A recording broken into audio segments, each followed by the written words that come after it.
Assalamualaikum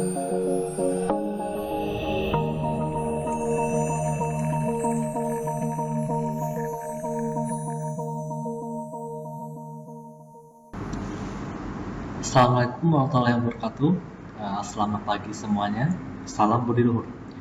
Bertemu lagi dengan saya Edward Perkasa di video perkuliahan kecerdasan Tier 1 atau AI. Ya, di pertemuan ke-11 kita akan membahas tentang theorem base dan uncertainty factor. Ini masih masuk ke sistem pakar ya. Seperti saya bilang kemarin, ini masih masuk ke sistem pakar. Jadi sistem pakar berbasis rule itu pasti akan memunculkan ketidakpastian. Ya. Kemarin sudah saya jelaskan bahwa sistem pakar itu bisa bekerja dengan ketidakpastian. Ya.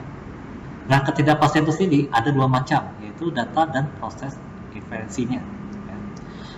Ketidakpastian data itu disebabkan oleh informasi atau data yang diperoleh itu tidak lengkap, tidak dapat dipercaya. Kemudian bisa jadi berasal dari berbagai sumber data bertabrakan, lalu bersifat tipikal atau mirip, dan bahasa penyajiannya yang kurang tepat.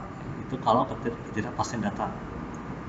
Sedangkan ketidakpastian dalam proses inferensi itu terjadi karena rule tersebut hanya mewakili pengamatan pakar saja. Karena hanya mewakili pengamatan pakar, maka dia bisa jadi tidak sesuai bagi pihak tertentu. Itu ketidakpastian dalam proses inferensi. Nah, kita akan membahas sedikit tentang teori probabilitas. Ya. Jadi di dalam teori probabilitas dikatakan misalnya terdapat peristiwa E yang terjadi sebanyak n kecil kali di antara n besar peristiwa yang saling eksklusif, maksudnya saling berdiri sendiri, dan masing-masing terjadi dengan kesempatan yang sama. Ya.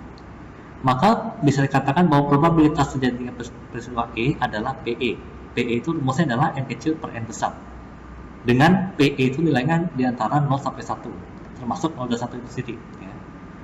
Kemudian, apabila E bar, itu kan bar ya, tempat bacanya bar, apabila E bar itu menyatakan peristiwa bukan E, maka probabilitas E bar, itu PE bar adalah 1 kurang PE. Ya, jadi dia komplement. Ya. Karena dia bukan berarti komplement, jadi 1 kurang PE, ya, PE bar ya. Misalnya, saya punya probabilitas peristiwa A yang nilainya adalah PA, kemudian probabilitas peristiwa B yang nilainya PB, serta probabilitas A dan B terjadi bersama-sama, itu nilainya bisa dinyatakan sebagai PA irisan B atau PB irisan A. Ya. Maka tiga teorema ini berlaku. Ya. Maka probabilitas A jika B terjadi terlebih dahulu adalah PA garis tegak B itu sama dengan PA irisan B per PB. Ya, jadi PA irisan B per PB. Jadi yang terjadi dulu itu di per, ya, di bawah pernya. Kemudian probabilitas B jika A terjadi terlebih dahulu, maka P garis tegak A-nya adalah PB irisan A per PA. Ya. Nah, perhatikan karena PA irisan B itu sama dengan PB irisan A, maka diperoleh PA irisan A, PA garis tegak B-nya adalah sama dengan PB garis tegak A kali PA per PB. Ya, jadi itu rumusnya. Nah, untuk teorema Bayes itu sendiri ya ada 3 teorema.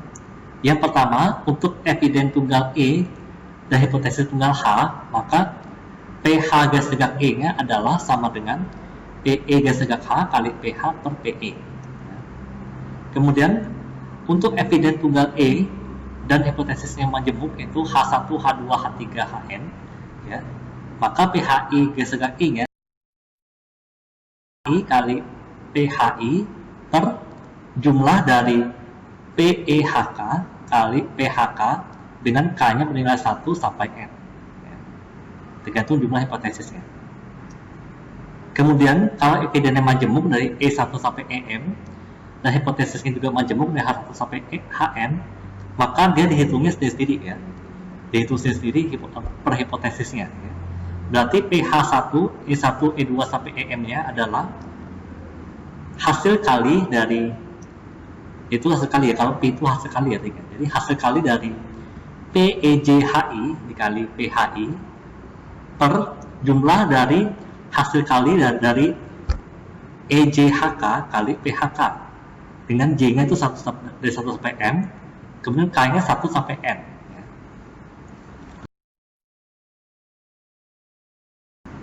Nah, contohnya seperti ini ya. Misalnya saya punya tabel probabilitas besaran untuk eviden E1 sampai E3 setelah hipotesisnya dari H1 sampai H3 ya. Ingat ya, eviden itu bisa jadi jumlahnya tidak sama dengan hipotesis ya. Jadi tidak mesti sama, bisa jadi berbeda ya. Jadi tabel seperti ini diperhatikan dulu ya, di pause dulu. Kalau sudah diperhatikan atau di play lagi ya. Nah, yang ditanyakan adalah probabilitas terjadinya hipotesis H1 kalau E3-nya teramati, kemudian kalau H3 jika E1 dan E3-nya teramati. Bagaimana caranya? Ya. Nah, soal pertama caranya adalah kita kalikan dulu PE3 kali H1 kali PH1 ya. Dikalikan dulu ya, dikalikan dulu semuanya sampai 3 ya. Jadi PH1E3-nya adalah 0,34. Ya, caranya seperti itu ya. Jadi caranya adalah kali dulu yang ada E3-nya, karena kan ditanya E3 ya. E3 ya dikali dengan hipotesisnya. Jadi itu 0,6 kali 0,4, kemudian 0,7 kali 0,35 dan seterusnya, kemudian dijumlah semuanya, didapatlah nilainya adalah 0,34. Seperti itu rumusnya. Perhatikan warnanya ya.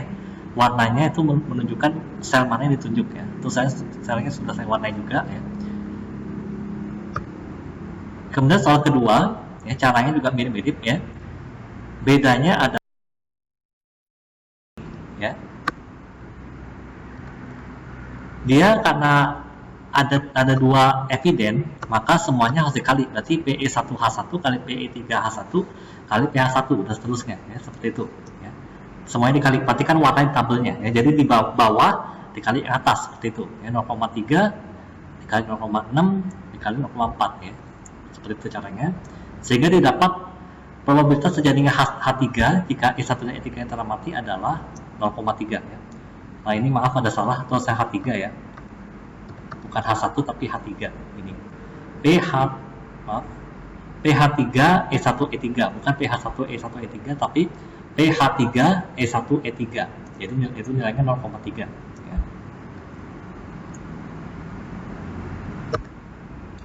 Kemudian yang kedua adalah tentang certainty factor, atau kalau bahasa Indonesia-nya adalah faktor kepastian ya. Dia diusulkan oleh short life ya, bukan umur pendek tapi short life nama orang dan Buchanan pada tahun 1975 untuk mengakomodasi ketidakpastian pemikiran pakar ya. Ini digunakan untuk menggambarkan keyakinan pakar terhadap masalah yang sedang dihadapi ya. Metode penentuan nilainya yaitu bisa berupa metode net belief atau dengan menggunakan wawancara pakar. Nah, contoh simpelnya ada seperti ini. Ya, mungkin kalau pernah nonton film Big Hero 6 ya, ada karakter namanya Baymax, Baymax yang bisa ngobatin orang itu. Dia selalu nanya, dari skala 1 sampai 10, rasa sakitmu seperti apa? Ya, seperti itu. Itu ilustrasinya. Itulah ilustrasi dari certainty factor itu. Yang pertama itu metode net belief. Metode net belief ini adalah metode yang menggunakan rumus. Ya. Jadi nilai CF suatu rule itu ditentukan oleh rumus sebagai berikut ya. CF rule itu nilainya adalah MBHE kali MDHE. Di mana MB dan MD itu bisa kita hitung ya. Jadi MB itu adalah measure of belief atau ukuran kepercayaan, dan MD itu adalah measure of disbelief atau ukuran ketidakpercayaan. Terhadap hipotesis H, kalau diberikan evidence E itu selalu menilai antara 0 dan 1 ya. Jadi seperti peluang. Nilainya selalu antara 0 dan 1. Rumusnya adalah sebagai berikut. Silakan perhatikan rumusnya ya. Kalau sudah silakan diteruskan ya. Di pause dulu kemudian baru teruskan. Nah, contohnya sebagai berikut ya. Jadi seorang pakar itu menyatakan bahwa PH, probabilitas terjadinya H adalah 0,02 ya. Sedangkan di lapangan dia menunjukkan bahwa dari 100 H tersebut terdapat sebanyak 40 E ya. diminta tentukanlah nilai CF rule yang diberikan pakar tersebut. Ya. Maka pH-nya ada 0,02 tadi ya, kemudian pH-nya adalah 40/100 ya, karena kan ini E-nya ada 40, kemudian H-nya ada 100, berarti 40/100, maka nilainya 0,4. Kemudian pH-nya itu kurang dari 1, maka MB-nya adalah 0,39, sedangkan MB-nya adalah 0. Perhatikan di sini ya. Nah ini ya, MBHE ini kita pilih. Kalau pH-nya 1, maka nilainya 1, MBHE-nya. Kalau kurang dari 1, maka pakai rumus yang di bawahnya. Begitupun untuk MD. Kalau MD-nya itu pH-nya 0, maka MD-nya 1. Dan kalau pH-nya lebih besar dari 0, maka pakai rumus yang di bawah. Maka MB-nya menjadi 0,39, sedangkan MD-nya adalah 0. Ya, karena itu lebih besar dari 0, maka pakai rumus yang di bawah. Bukan rumus yang nilainya 0 tadi, bukan rumus yang nilainya 1 tadi ya. Maka nilai CF-nya adalah tinggal kurang aja MB sama MD-nya ya, dikurang menjadi 0,39 ya. 0,39 kurang 0 menjadi 0,39. Jadi CF itu bisa minus nilainya ya. Antara minus 1 sampai 1 nilai kalau CF ya. Nanti kita lihat ya, maksudnya apa minus itu dan plus itu maksudnya apa. Nah, kemudian kita bisa mewawancari pakarnya langsung. Caranya adalah dengan mengartikan kata-kata dari pakar tersebut yang sesuai. Ya. Misalnya pakarnya mengatakan pasti tidak, berarti CF-nya adalah min 1. Ya. Kemudian hampir pasti tidak, berarti min 0,8. Lalu kemungkinan besar tidak, itu CF-nya min 0,6. Kemudian maybe not, itu min 0,4. Lalu ada saya tidak tahu misalnya, berarti CF-nya adalah antara min 0,2 sampai 0,2, boleh pilih itu ya nilainya antara min 0,2 sampai 0,2. Kemudian mungkin itu nilainya 0,4, kemungkinan besar itu nilainya 0,6, hampir pasti itu 0,8, dan terakhir itu pasti itu nilainya 1 ya, seperti itu.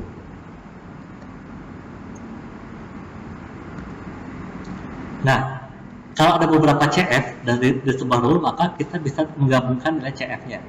Rumusnya ada di tabel ini, jadi silakan perhatikan. Itu agak ribet saya jelasin ya.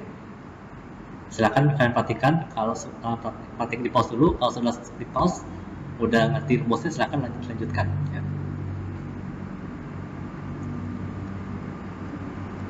Yang perlu diperhatikan bahwa CF rule itu ditentukan oleh pakar. Sedangkan CF evidence itu ditentukan oleh user saat konsultasi dengan sistem pakarnya. Ya, jadi CF rule itu dibuat oleh pakar yang membuat sistem pakarnya, sedangkan CF evidence-nya itu tergantung dari usernya.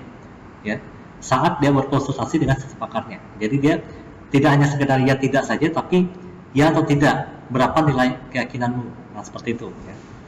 Itu bisa diolah dengan CF ini. Nah, misalnya saya punya rules seperti berikut. If R dan H dengan CF rule-nya ada 0,5, kemudian if S dan T itu CF rule-nya ada 0,5, lalu if R and D dan T itu CF rule-nya 0,6, if R and D and C dan T CF rule-nya 0,7 ya. Kemudian ada if S and W dan H dengan CF rule-nya 0,65, dan if S and W and M dan H dengan CF rule-nya 0,56. Misalnya ada fakta R dengan nilai CF fakta evidennya adalah 1, kemudian D CF evidennya 0,8, dan C CF evidennya 0,9. Hipotesisnya adalah H dan T. Jadi diperhatikan soalnya benar-benar ya. Jadi tidak mesti nilainya sama dengan ini ya. Bisa jadi soalnya berbeda. Ya.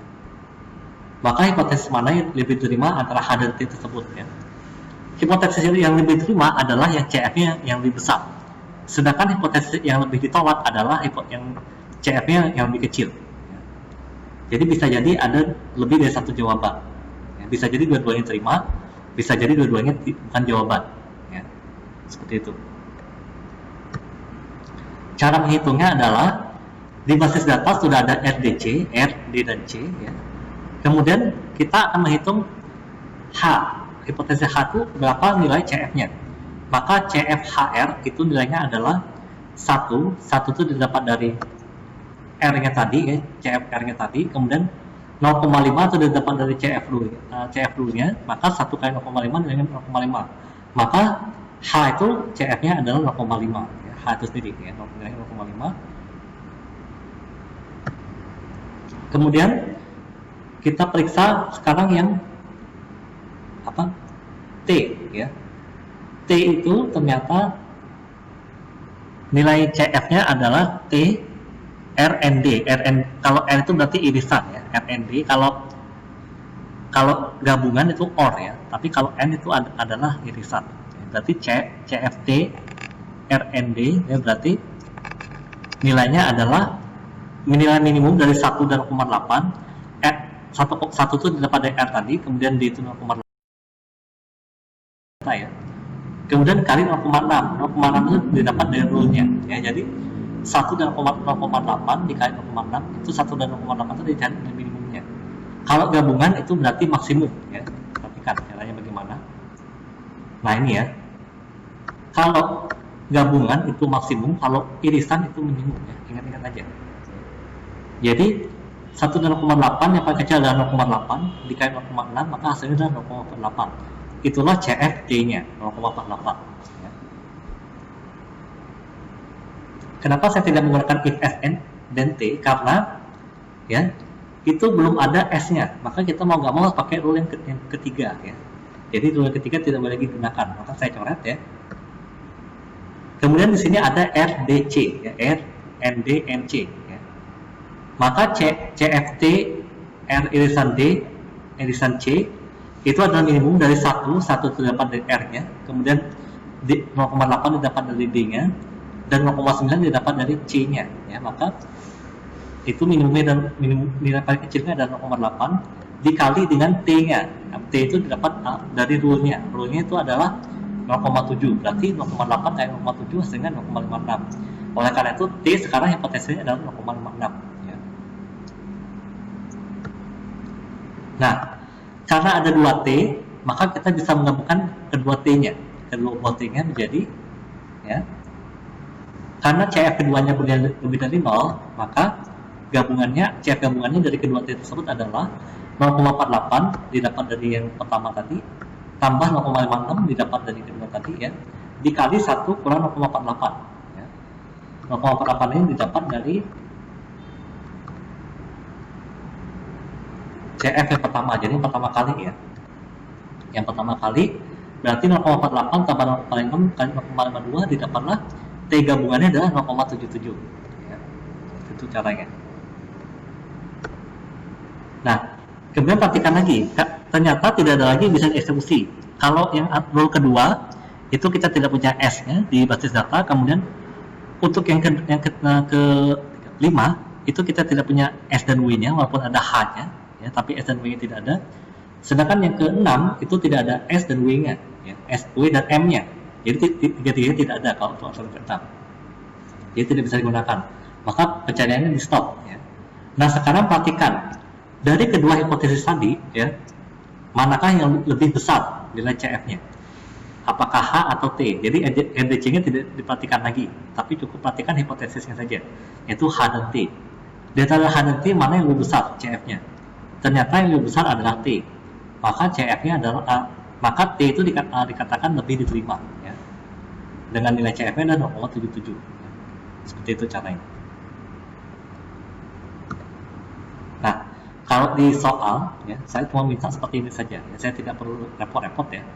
Nggak perlu repot-repot untuk bikin seperti ini cuma penjelasan aja ya. Yang penting kalian tahu cara menghitungnya seperti apa ya. Seperti itu.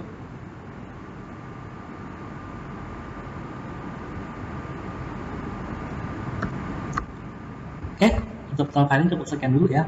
Kalau ada yang kurang lebih silahkan tanyakan di kolom komentar ya. Mohon maaf kalau ada kesalahan. Saya Eda Kasam, mohon undur diri dulu. Sampai jumpa di pertemuan selanjutnya ya, saya akhiri. Assalamualaikum warahmatullahi wabarakatuh. Salam budi luhur.